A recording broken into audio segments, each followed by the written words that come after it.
Chapter 3, Section 5, Limits at Infinity.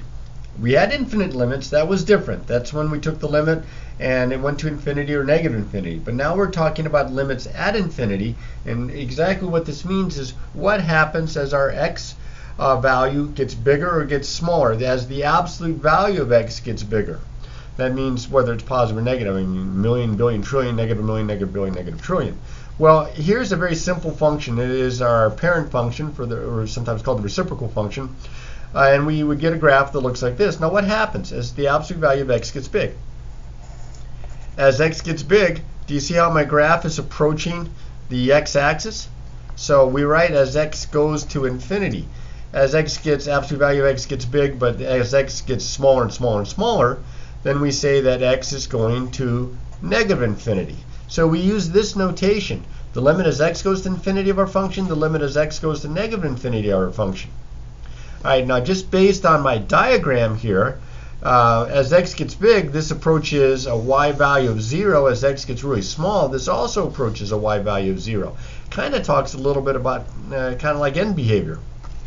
So let's define the limits of infinity. And I know that you're not crazy about epsilon delta looking notation, but this is what's going on here. It says limits at infinity, let L be a real number. The limit as x goes to infinity of f of x equals L means that for all epsilon greater than 0, there exists some large positive number called capital M such that the absolute value of f of x minus L is small, less than epsilon, a small positive number, whenever x gets really, really, really, really big. It's greater than M, because we could pick it for M, million, billion, trillion. The statement, the limit as x goes to negative infinity of f of x equals L, means that for all epsilon greater than 0, small positive number, there exists some number n less than 0. So absolute value-wise very big, but negative number, negative a million, negative billion, negative trillion, such that the absolute value of f of x minus L is less than the small positive number for really small values of x. You know, absolute value-wise very big, but small values of x, negative million, negative billion, negative trillion, and so on. Now, let's see what we can do here. Let's evaluate the limit as x goes to infinity of 2x plus 7 over x minus 9. Well, I don't know what's going on here, because if I'm taking the limit as x goes to infinity, it looks like my numerator goes to infinity by plugging in really big numbers for x, and my denominator goes to infinity. Well, I know that this guy is a rational function, so I'm going to graph him for right now and see what's going on exactly here. Let me clear out my last one. And so I'm going to graph 2x plus 7 divided by x minus 9. All right, so there's my function. There's a graph. Let's see what it looks like. I can't remember. Maybe I better use standard here. 6.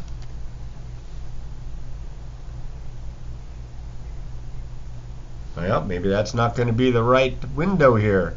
Let's go, instead of from negative 10 to 10, let's go from negative 5 to 15.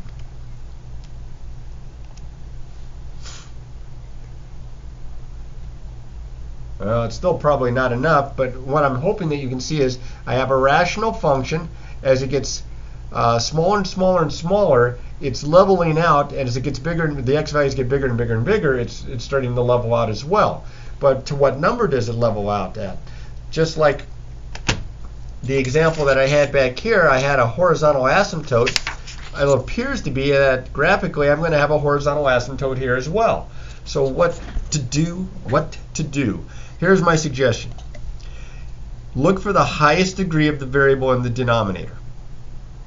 It's degree 1, x to the first.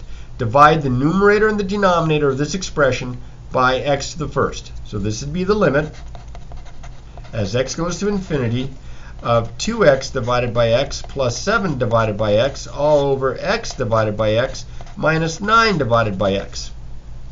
This would be the limit as x goes to infinity of 2 plus 7 over x all over 1 minus 9 over x. The reason I'm writing it this way is because now I can get a better idea in my head of what's going on. My numerator, this term is not affected by my limit anymore. but this guy is. I have 7 over a really big number. Bigger and bigger and bigger. 7 over big is small, close to 0. This is going to go to 0. And the denominator, 1 minus 9 over x, the 1 is not affected by my limit, but the 9 over x is because of the variable.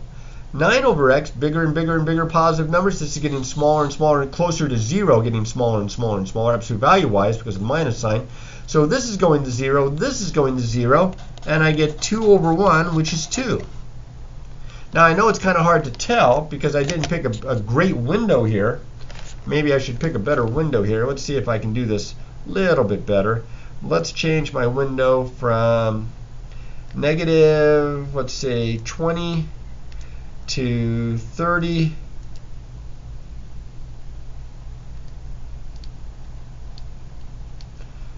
To 30. We'll go by tens. And let's take my, how about from negative 5 to 5. We'll go by ones. Now let's see what the graph looks like.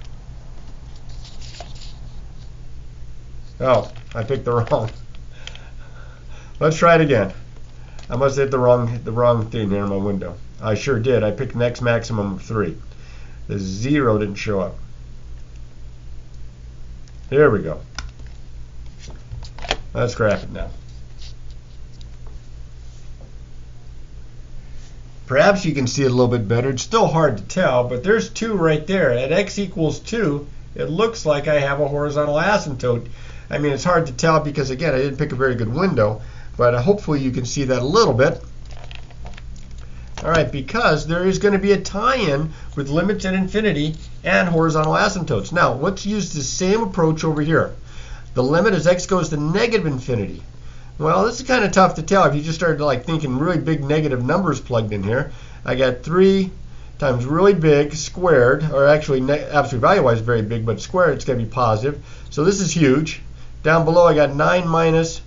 This is going to be a, well, because it's squared, this is going to be a really big positive number. So I got a really big positive over a really big negative, 9 minus. Ugh. So I'm going to use that little trick with the dividing by the highest degree in the denominator of my rational function. You can really only use this trick for these kinds of problems. And for rational functions like this, x goes to negative infinity.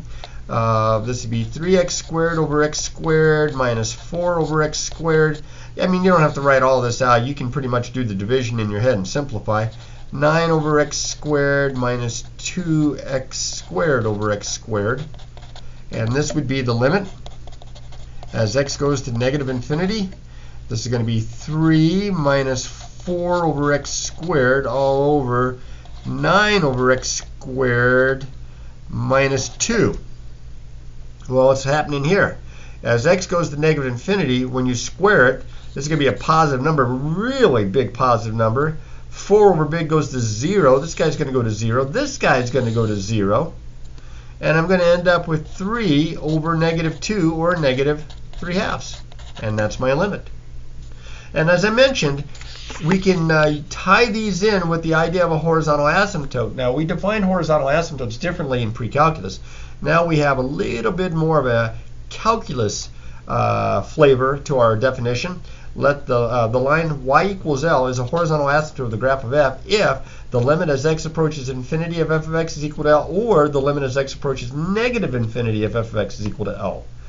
That means we could have maybe 2 horizontal asymptotes. I don't think we've ever had a graph with that, but that would include that possibility here. All right, so let's scoot this over to the side, and let's see what we can do here with some examples. Now, before we hit these examples, we're going to use a very important theorem that I kind of already jumped the gun on.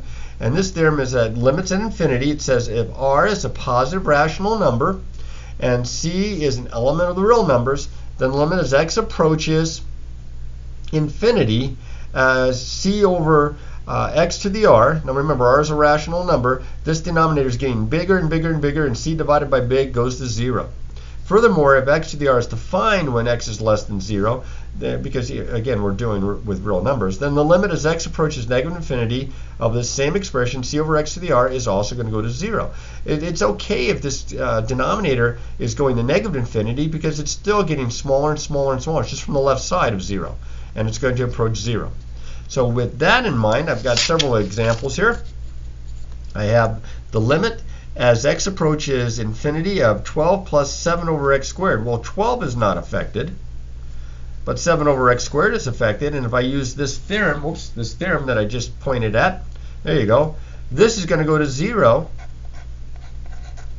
12 is my answer. Here, if I do the little trick where I divide top and bottom by the highest degree in the denominator, because I got one big rational expression, divide top and bottom by x, I get the limit as x goes to infinity of 1 over x minus 3x over x. I'm not going to do this every single time, just give you enough to get used to it. So I divide top and bottom by x, I get the limit as x goes to infinity of 1 over x minus 3 all over 1 minus 5 over x. Well, from the theorem that we just had, this is going to 0 as x goes to infinity. This is going to 0. So I end up with negative 3 over 1, or negative 3. Here I'm going to divide top and bottom by x squared, and because the highest degree in my denominator is x squared, always use the highest degree in the denominator. I think some textbooks tell you to use the highest degree in the numerator. I think it's easier if you just use the highest degree in the denominator. You don't have to do as much interpretation.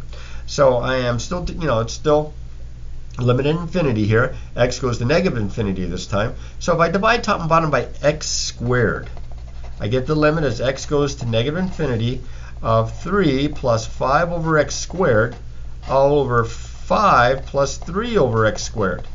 Well, as x goes to negative infinity, from the theorem above, this goes to 0 and this goes to 0, and I get 3/5. Kind of cool. This would also tell me that if I graph y equals this function here, that I'm going to have a horizontal asymptote at y equals 3/5. If I graph this function right here, y equals 1 minus 3x all over x minus 5, then I'm going to have a horizontal asymptote at y equals negative 3. Okay, same thing up here. If I was to graph this, I would have a horizontal asymptote at y equals 12. Now the next guy up, it looks almost exactly the same as the first guy. Or the guy above it here, anyway, I should say. It's not the same because I do have an x squared on the bottom, but I don't have an x squared on the top. So if I take the limit as x goes to negative infinity, and I divide top and bottom by x squared, I get 3 over x plus 5 over x squared all over 5 plus 3 over x squared. See, that's not going to give me a single number now. It's the variable still in the bottom here because it was degree 1. So as x goes to negative infinity, this goes to 0, this goes to 0, this goes to 0. I have 0 over 5, which is 0. Now notice, here the degrees were the same. Here the degrees was smaller in the numerator than it was in the denominator. Here this is almost the same problem again, only this time I got a higher degree in the numerator than I do in the denominator. Let's see what happens here. This is the limit as x goes to negative infinity. Now I'm going to divide top and bottom by x. This is going to give me 3x plus 5 over x all over, this is going to give me 5 plus 3 over x. Well, my denominator is going to go to 5, but look at my numerator. This goes to 0, but 3 times really small numbers, absolute value-wise very big, but negative numbers. This is going to be like negative infinity divided by 5, which is negative infinity. Look what I've just done. I have just taken a limit at infinity and got an infinite limit. All right, this would tell me that I do not, graphically, if I was to graph this,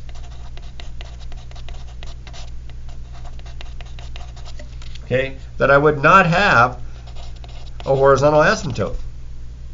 Kind of weird.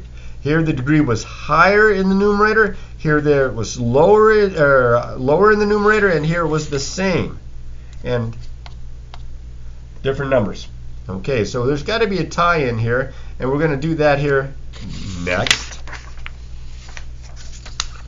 Guidelines for finding limits of infinity at infinity of rational functions. If the degree of the numerator is less than the degree of the denominator, then the limit of the rational function is 0.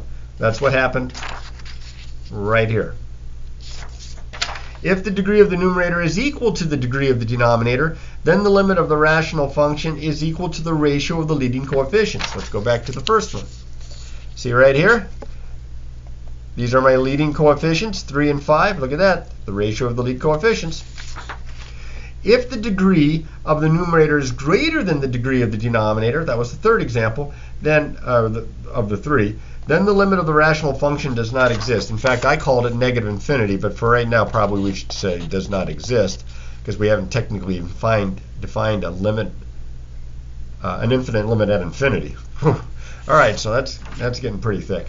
So these guidelines come in really handy. I tried to kind of go over this a little bit in pre-calculus.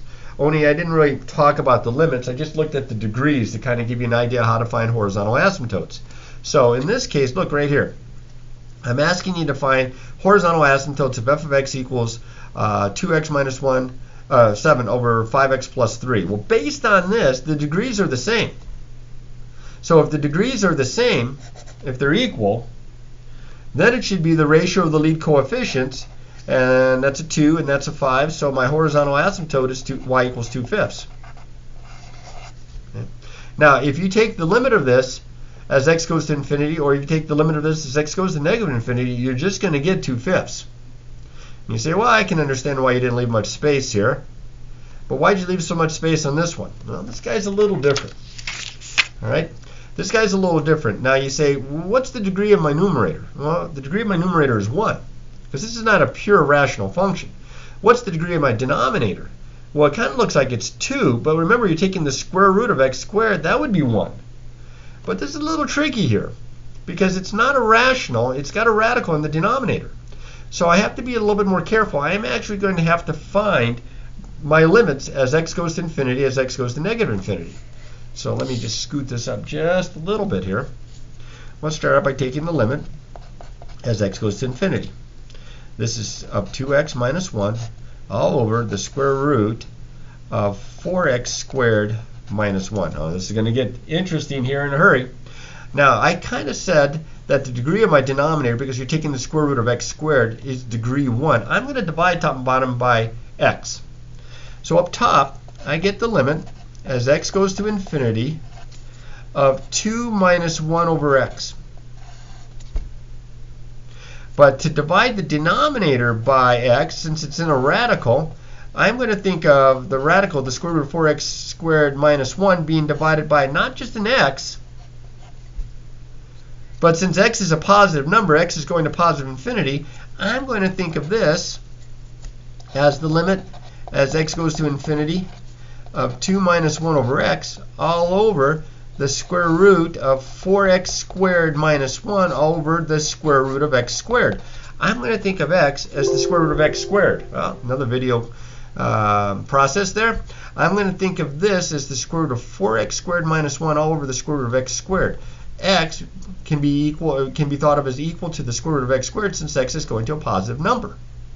So now I can simplify that because I have a radical divided by a radical, and I think you will agree that,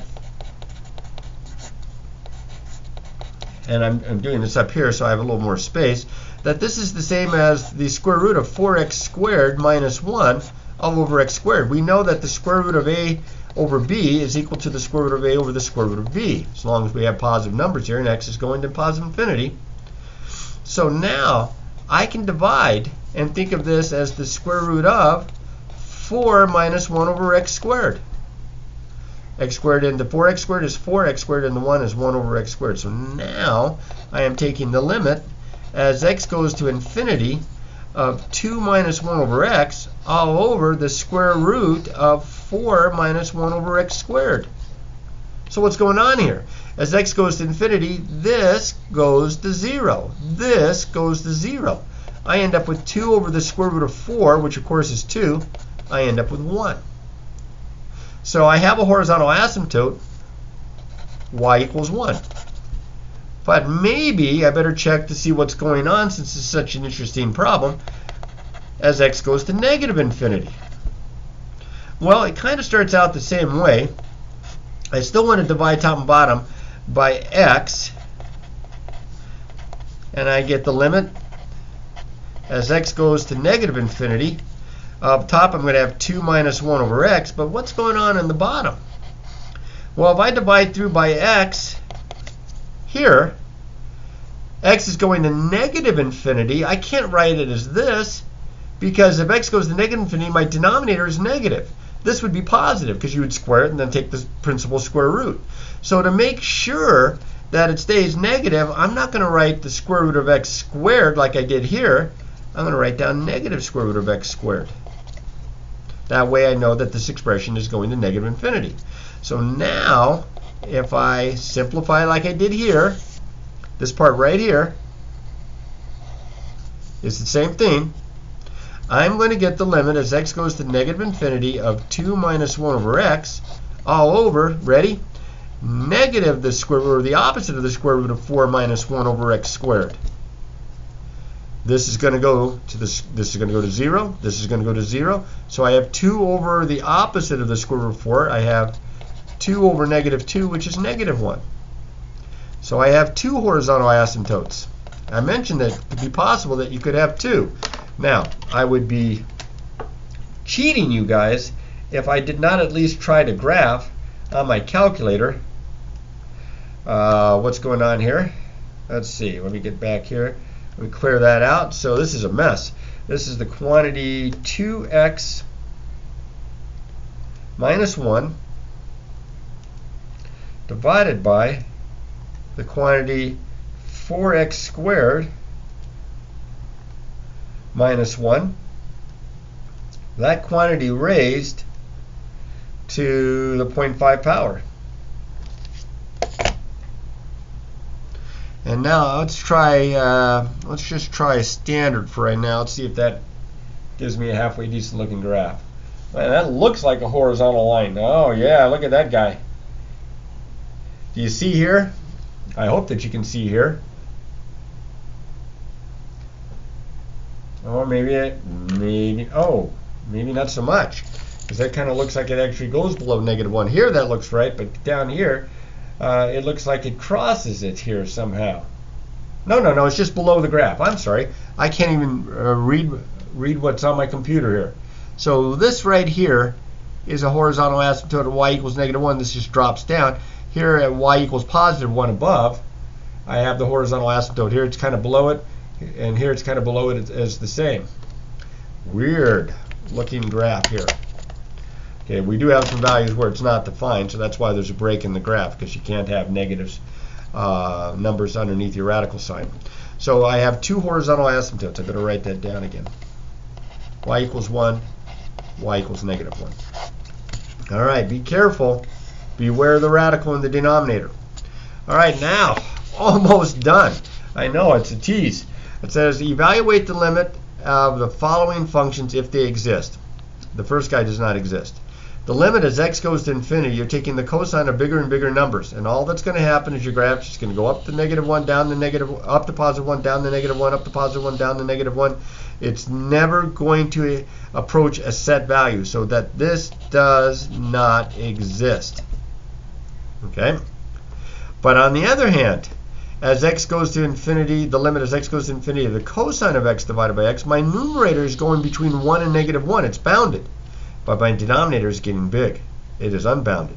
So bounded divided by unbounded is going to give me a number. This is between negative 1 and 1 inclusive. This is getting big without bound. This is approaching 0. All right. So let's make one more definition here, and then we'll do a couple of examples and see if we can get you into some practice problems here. Definition: infinite limits at infinity. That's what I was talking about before. Let f be a function defined on the interval from 0 to infinity. The statement as x goes to infinity of f of x equals infinity means that for each positive number m, there's a corresponding number n greater than 0. Now these are typically pretty good sized numbers, such that f of x is greater than m whenever x is greater than n. This gets bigger as this gets bigger. Okay, the limit as x goes to infinity of x, f of x equals negative infinity means that for each negative number m, there's a corresponding number n greater than 0 such that this value is getting smaller whenever x gets really big. This goes to negative infinity as x goes to positive infinity. And then very similarly, we can do, instead of positive infinities on both, we can define these at negative infinity. All right, so as x goes to infinity, it gets really big or it gets really small. As x goes to negative infinity, it gets really big or it gets really small. So look right here, a couple of examples. Evaluate the limit as x goes to infinity of x to the third. This is not rational. I don't divide top and bottom by something. This is just getting to be a really big number raised to the third power. Is a really big number. It goes to positive infinity. Whereas here, a really small number, negative a million, negative a billion, negative a trillion, raised to the third power is still going to be negative, and it's going to be absolute value-wise very big. It's going to be a very small number. It's going to go to negative infinity. Now, the last thing I wanted to make mention of was this guy back here. The limit, or the function f of x equals 3x squared minus 4x all over x minus 1. We had mentioned before that when the limit of the numerator, when the degree of the numerator was bigger than the degree of the denominator, if I take the limit as x goes to infinity or as x goes to negative infinity here, that it did not exist. And in this case, what happens is this is going to go to positive infinity. Now the trick here is if the degree of the numerator is greater than the degree of the denominator, but by only 1, it's only 1 bigger, then we have an oblique asymptote. Okay, you may remember this from pre-calculus. All right, we have an oblique asymptote, and we can find the oblique asymptote by taking the expression, dividing numerator by denominator. So I have 3, negative 4, 0. I'll use a little synthetic here. I have a positive 1 here, so this is 3, negative 1. So this would be my remainder. So this is 3x minus 1 minus 1 over x minus 1. Well, as x goes to infinity, you see what's happening here? That goes to 0. It disappears, and I get the line y equals 3x minus 1. My oblique asymptote is y equals 3x minus 1. Remember, oblique means that the slope is not 0, nor is it infinity, or does not exist, that it's equal to a positive or negative number. That's what we mean by an oblique line. It has positive or negative slope. All right, that's a lot to think about. Now, here's even more to think about. Everything that we've been discussing up to this point in Chapter 3, increasing, decreasing, critical numbers, extrema, concave up, concave down, inflection, points of inflection, horizontal and vertical asymptotes, mostly horizontal in this section, vertical from before. All of that's going to be combined in the next section, and we're going to do some actual graphing, not by just depending on the graphing calculator or depending on some website that has a graphing calculator, but to actually be able to find all the information, plot some points, and be able to come up with a reasonable sketch of some pretty interesting looking functions. So definitely make sure that you feel comfortable with this this information before jumping into the assignment, but practice those problems because you're going to use these skills again in the next section.